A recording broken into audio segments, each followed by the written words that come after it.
Hello and welcome to Mindscapes, our series of conversations with men and women whose ideas, vision and philosophy define our contemporary world. My guest today was raised as a son by one of Tibet's greatest spiritual and meditation masters of the last century. He was educated at Delhi and Cambridge and has played a pivotal role in helping transplant Tibetan Buddhism outside Tibet with the community and through the community in exile, and in particular in the West.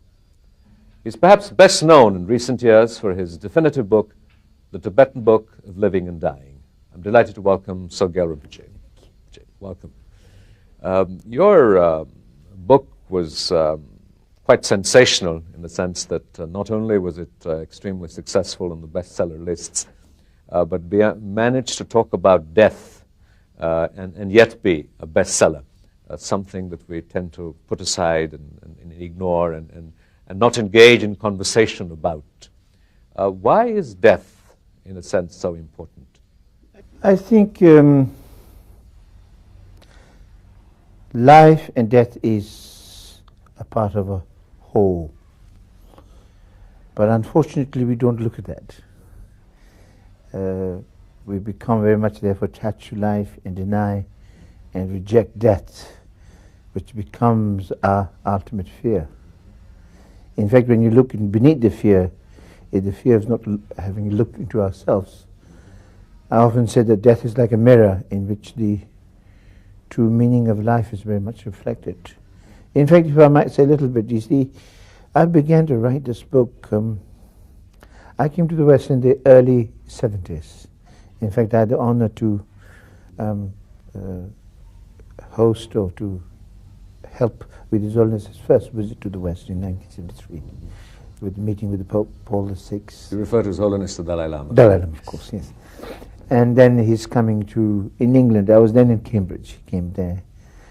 And then after that, many of my own teachers, such as the great master called Rajiv Mehrotra, Tingu Khyentse, who was also His Holiness's own teacher, came in and I served as their translator.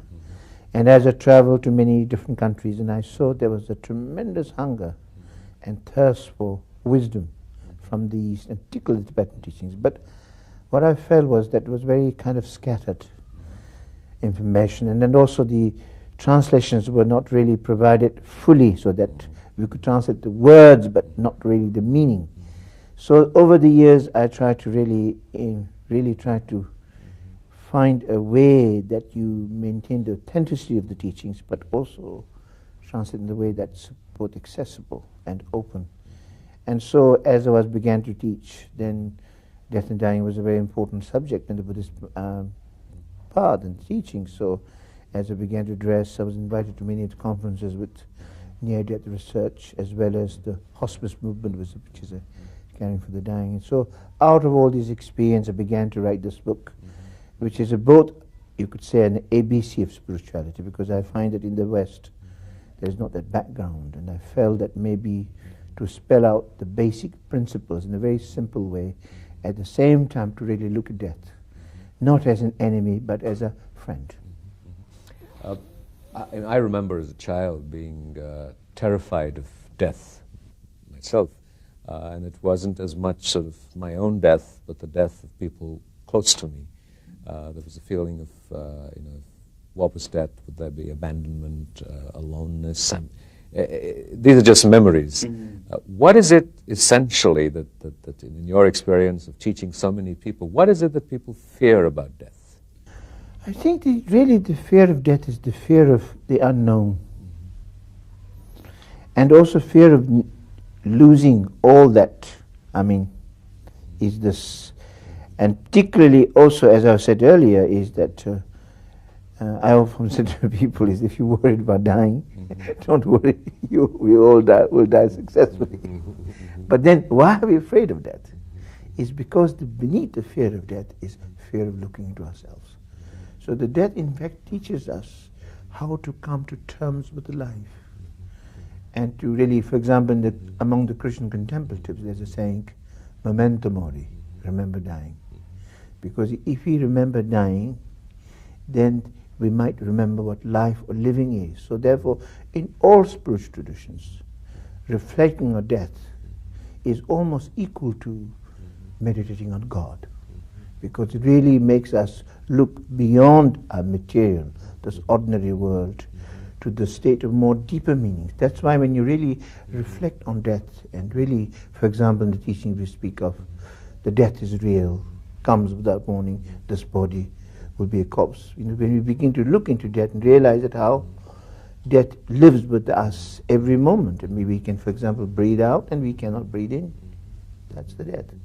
So, as we look into death that way, what it does, it helps us to sort out our priorities and makes us find really the meaning of life. Death really helps us. And then it's by really looking deeply into death we come to really realize our innermost nature, and therefore come to realize something that transcends and that is beyond birth and death. The Tibetan tradition, of course, has perhaps the most sophisticated writings and teachings on the processes of dying, and how important, how necessary is an awareness of the process. Is it something that is unique or specific to the Tibetan tradition that requires this? Well, in Tibetan tradition, this is something that is emphasized, and it really, in some ways, when you come to understand the process of dying, it helps us to prepare.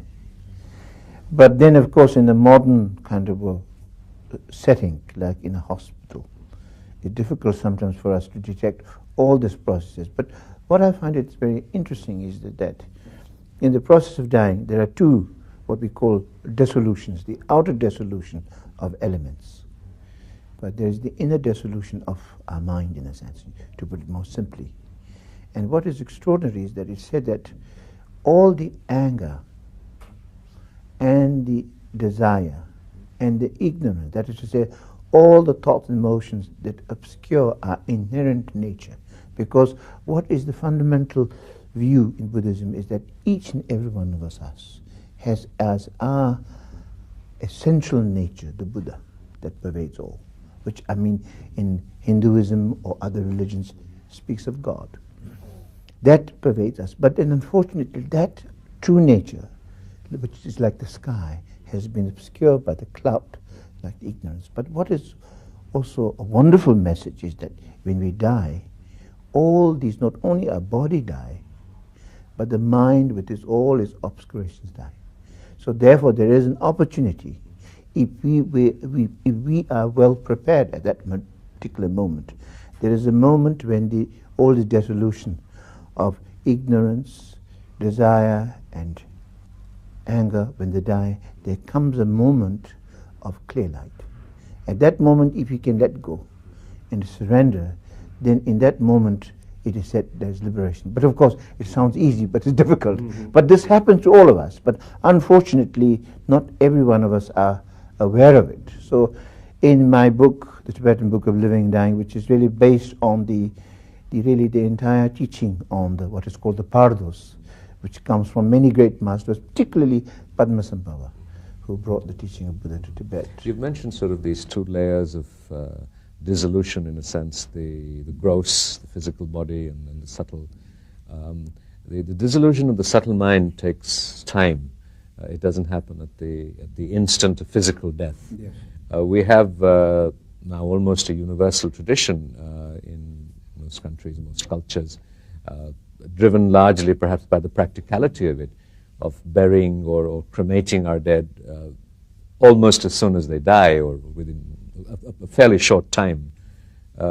Is this, you think, sort of counter to enabling this process of experiencing clear light in one's growth and evolution at the time of death?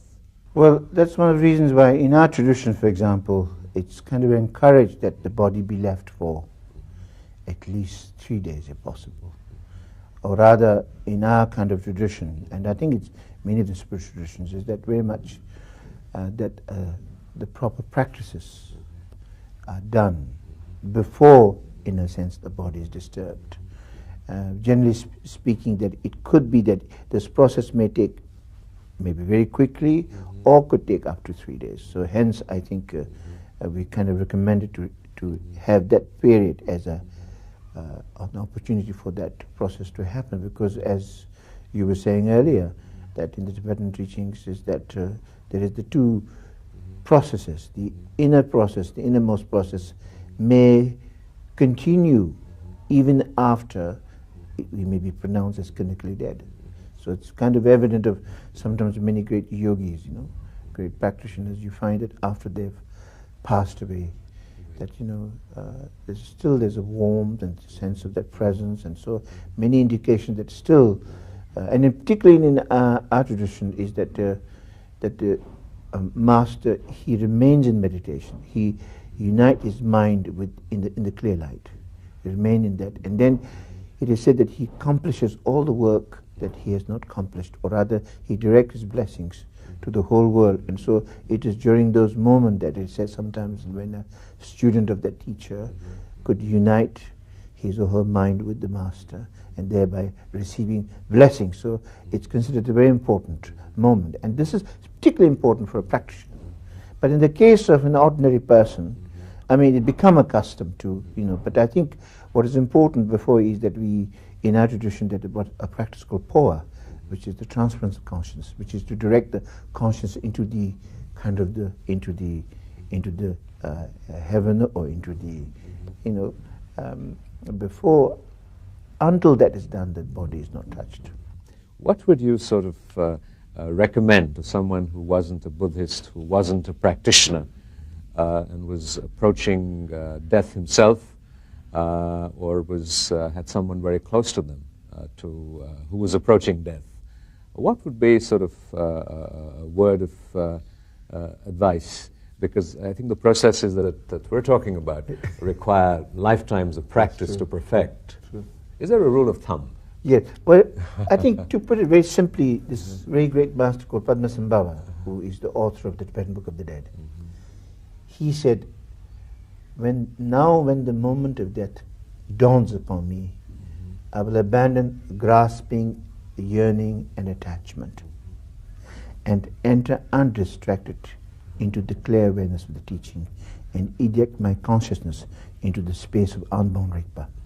And as I leave this body of flesh and compound body of flesh and blood, I will know to be a trance to illusion.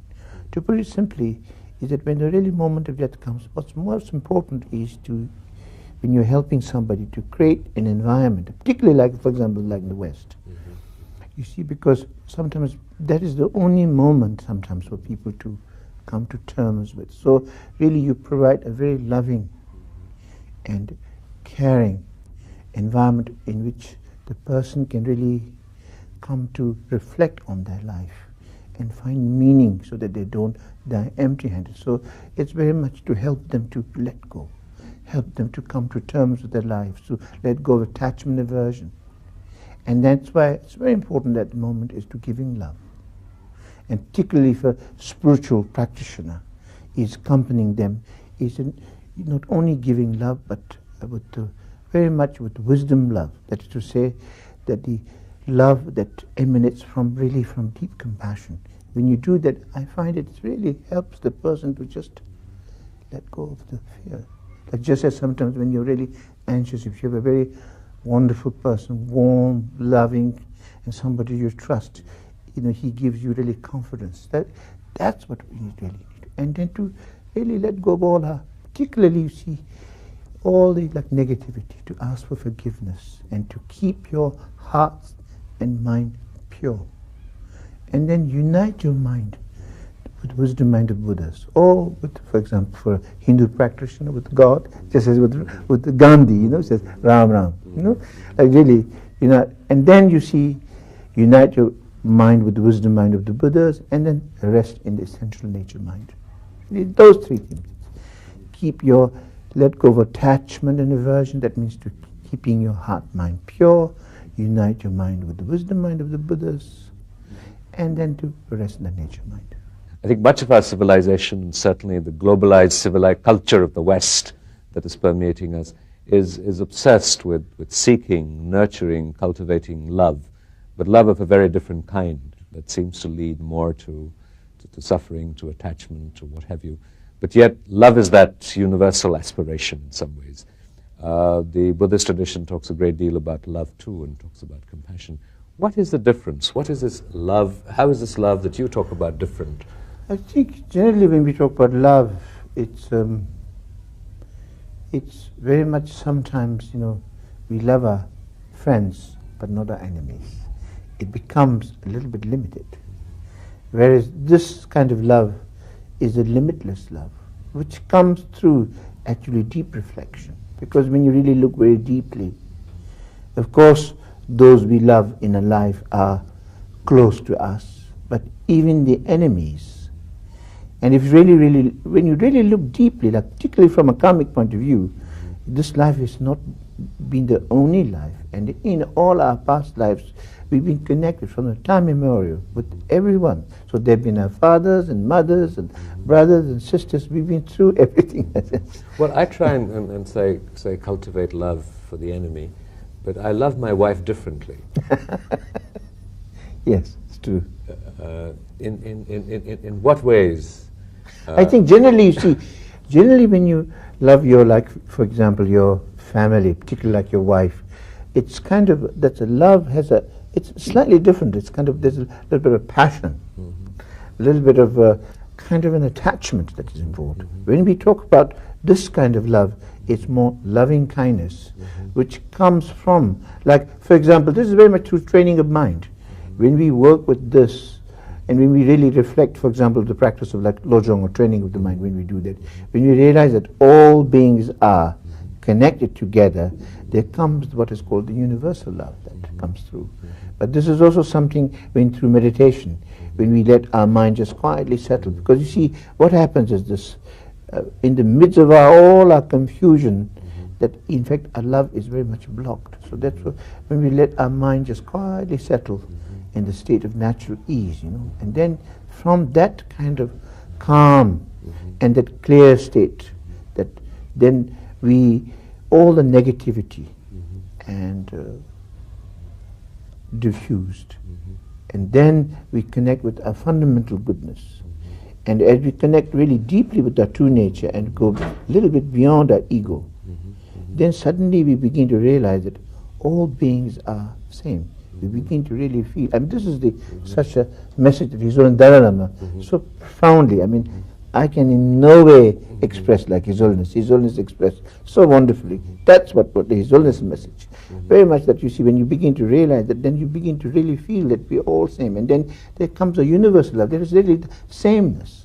There's not the separateness. And then this is sometimes can be realized through personal reflection and meditation. And then when you realize, then there comes a love that really transcends, and a kind of a universal love, which is freeing, which is liberating, and which is source of happiness for all beings. Very much. You've mentioned meditation, and you've mentioned training the mind. Meditation in sort of common English usage is that meditation is contemplating on anything.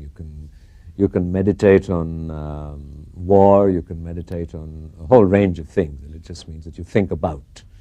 In the practices and traditions that you teach and recommend, what is meditation? Well, can you have a little time to talk about that? Yes, fine. So I think this is the important one, is that I think you see in the Buddhist path, first of all, you see, I think if you essentialize the teaching of the Buddha, it's boiled down to three. Commit not a single unwholesome action. Cultivate the wealth of virtue. To tame this mind of ours. This is the teaching of the Buddha. Commit not a single unwholesome action means to abandon all the unwholesome, negative, and harmful actions which are the cause of suffering for ourselves and the world. Cultivate the wealth of virtue is to adopt the positive, beneficial actions which are the cause of happiness for ourselves and in the world. As one great Buddhist master called Shantideva said, all the happiness there is in this world comes from thinking of others. All the suffering there is in this world comes from thinking of oneself. But then, on the third statement of the Buddha, which is the most important, is to tame this mind of ours.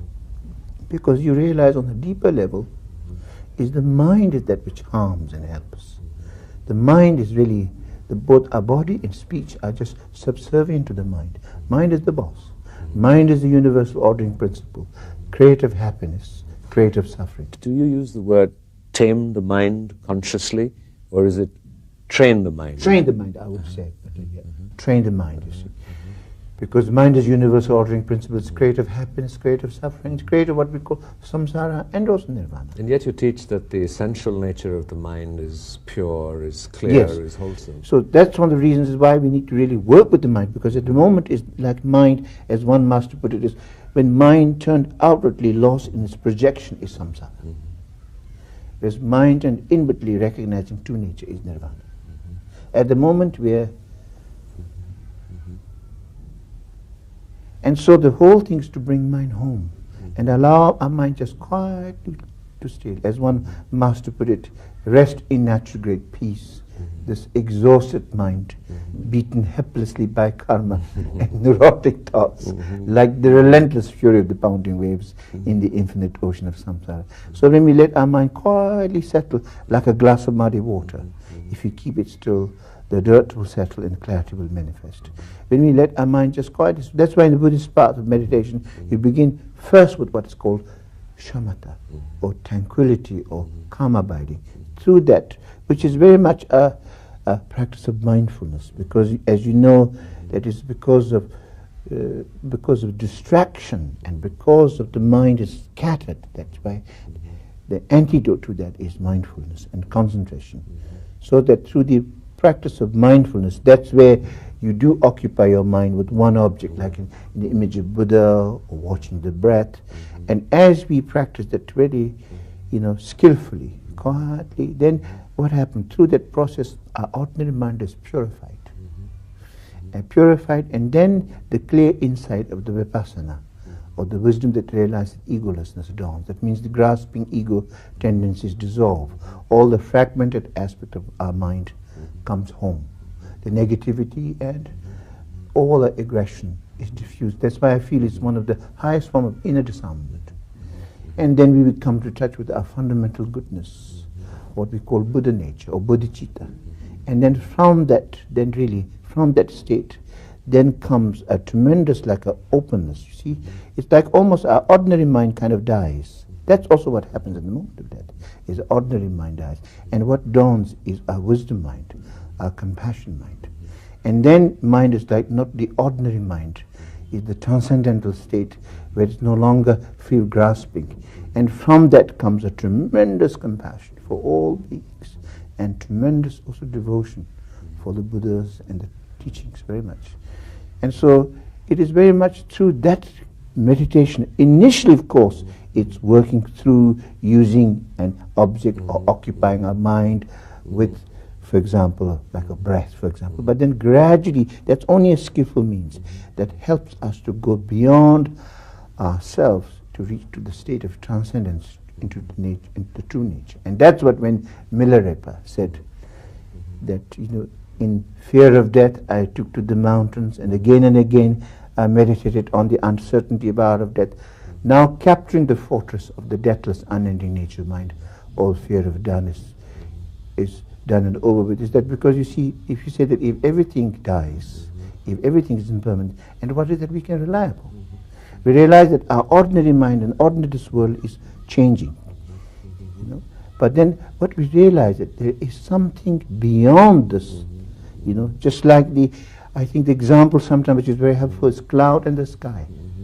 Unfortunately with us is because we think that the cloudy sky is really the sky, but in actual fact when you take a plane, go beyond that, you find there's an infinite sky that's never ever touched by the clouds. How important is a moral, ethical framework to the pursuit of meditation, to the practice of meditation?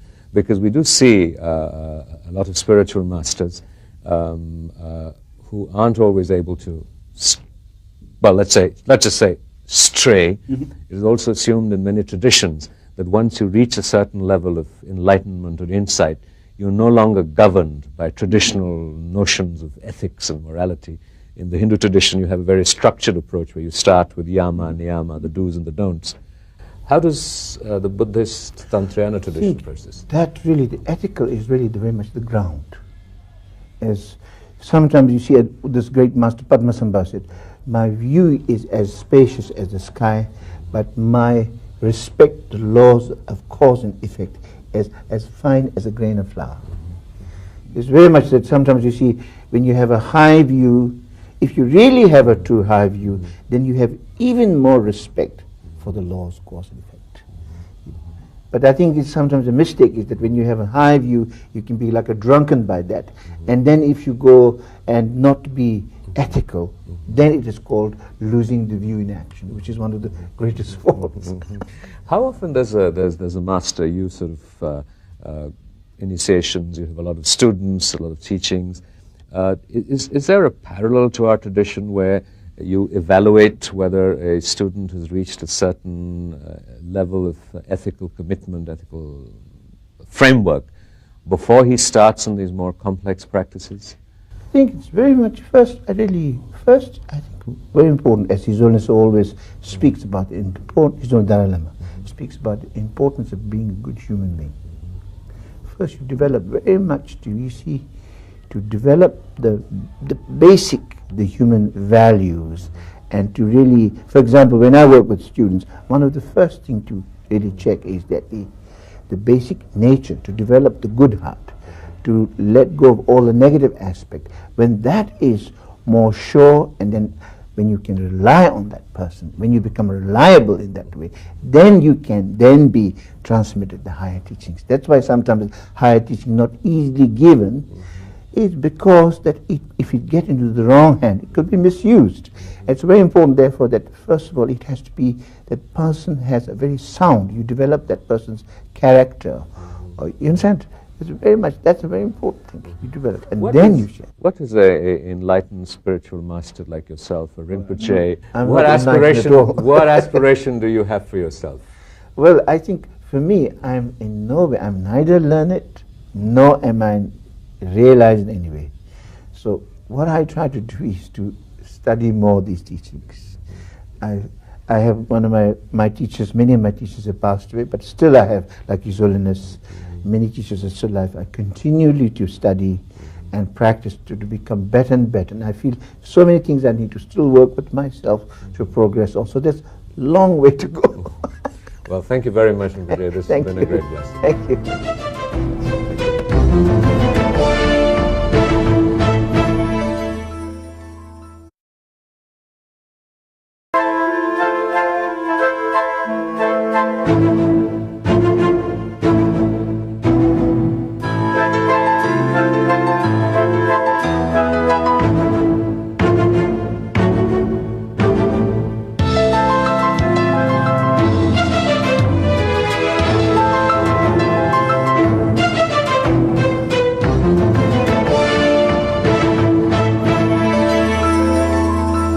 Hello and welcome to Mindscapes, our series of conversations with men and women whose ideas, vision and philosophy define our contemporary world. My guest today was raised as a son by one of Tibet's greatest spiritual and meditation masters of the last century. He was educated at Delhi and Cambridge and has played a pivotal role in helping transplant Tibetan Buddhism outside Tibet with the community and through the community in exile, and in particular in the West. He's perhaps best known in recent years for his definitive book, The Tibetan Book of Living and Dying. I'm delighted to welcome Sogyal Rinpoche. Welcome. Your book was quite sensational in the sense that not only was it extremely successful on the bestseller lists, but managed to talk about death and yet be a bestseller. Something that we tend to put aside and ignore and not engage in conversation about. Why is death, in a sense, so important? I think life and death is a part of a whole. But unfortunately, we don't look at that. We become very much therefore attached to life and deny and reject death, which becomes our ultimate fear. In fact, when you look beneath this, not as an enemy, but as a friend. I remember as a child being terrified of death myself, and it wasn't as much sort of my own death, but the death of people close to me. There was a feeling of, what was death? Would there be abandonment, aloneness? These are just memories. What is it essentially that in your experience of teaching so many people, what is it that people fear about death? I think really the fear of death is the fear of the unknown. And also fear of losing all that, is this. And particularly also, as I said earlier, is that I often say to people is if you're worried about dying, don't worry, we all will die successfully. But then why are we afraid of death? It's because beneath the fear of death is fear of looking. Well, that was very kind of scattered information, and then also the translations were not really provided fully so that we could translate the words but not really the meaning. So over the years I tried to really try to find a way that you maintain the authenticity of the teachings but also translate in the way that's both accessible and open.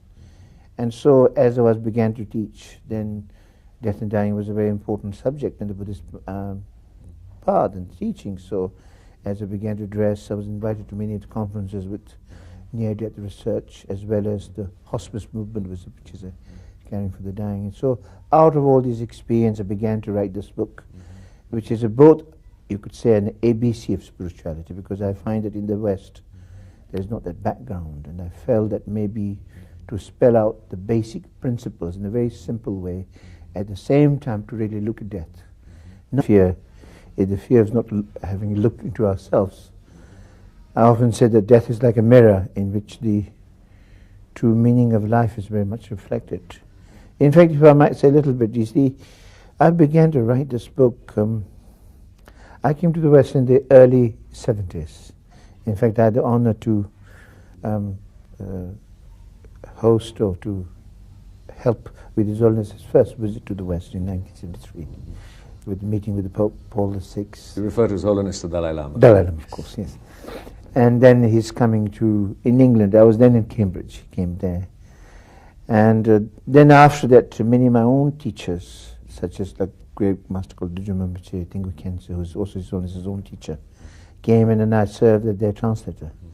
And as I traveled to many different countries, and I saw there was a tremendous hunger and thirst for wisdom from the East, and particularly the Tibetan teachings. But what I